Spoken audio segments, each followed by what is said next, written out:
So ayan yung ating charger, kaka-install lang kahapon. Yan. So itetest natin yan. Ito yung ating breaker.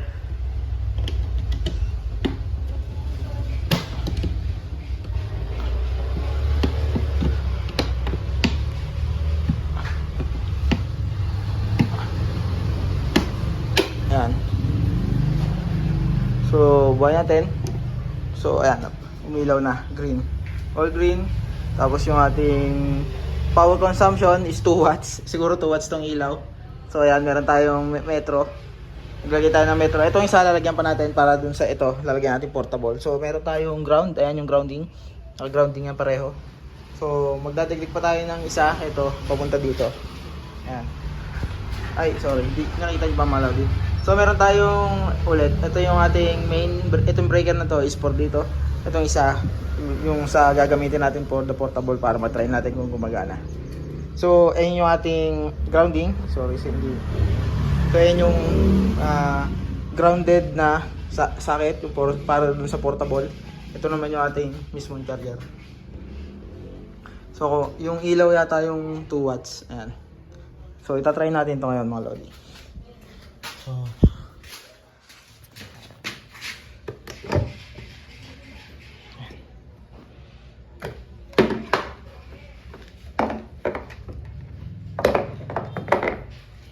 moment of truth. So plug natin. Ayan. So nakapatay yung ano natin mga lodi. Nakapatay yung ating, ayan, umilaw. Ay, kanina pa yata yan. Nakapatay yung ating sasakyan. So ito nag yellow. Ayan. So hindi siya nagcha-charge. Wala siyang consumption. So i-check natin kung bakit. Sabi dun sa manual ay nakapatay dapat yung sasakyan. So i-diagnose muna natin. So, ayan, meron siyang manual. Tapos umiilaw tong start stop.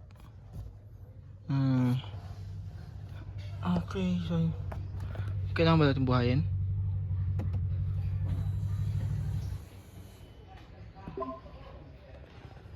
So yung kanyang charger naka-plug.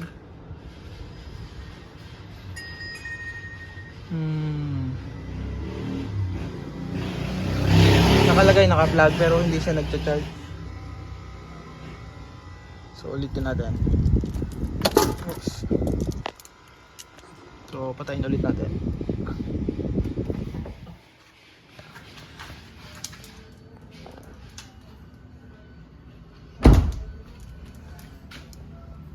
Tingnan natin i-lock.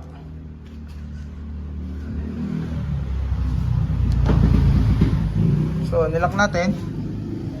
Then yung kanyang charger naka 2 watts pa rin mga lodi. So hindi siya nagcha-charge. Hindi ko alam kung bakit. Tingnan natin yung manual ulit. May nakalimutan pala ako. Meron nga pala tayong NFC. Yung NFC nga pala ito. Yun, gumalaw na mga lodi. Ayun. Ayan mga lodi. Nakita nyo kung gano'ng kataas yung charging niya. Ang maximum nito ay 7 kilowatts. So pumapatak siya ng 6,008. So ibig sabihin gumagana. Yun yung nandun tayo sa threshold. Nasa threshold. So itong ating ano ay 32 amps. So ito yung capacity na 7 kilowatts. So ayan yung ating 6.9. So nasa threshold, ayan. So blinking.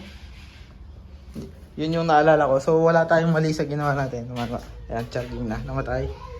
So tingnan natin yung SOC na kung sasakyan. Charging, ayun, charging.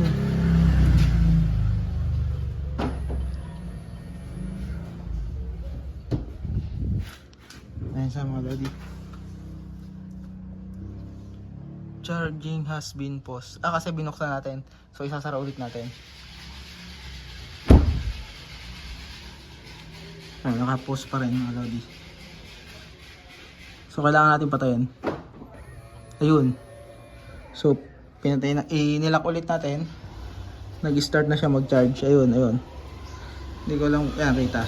Kailangan lang pala ng cover, ayan. So, ang current niya ay charging power is 8.3 HP. Ayan, 23%. So, tingnan natin ulit yung kanyang wiring. Ayan, charging. Very nice.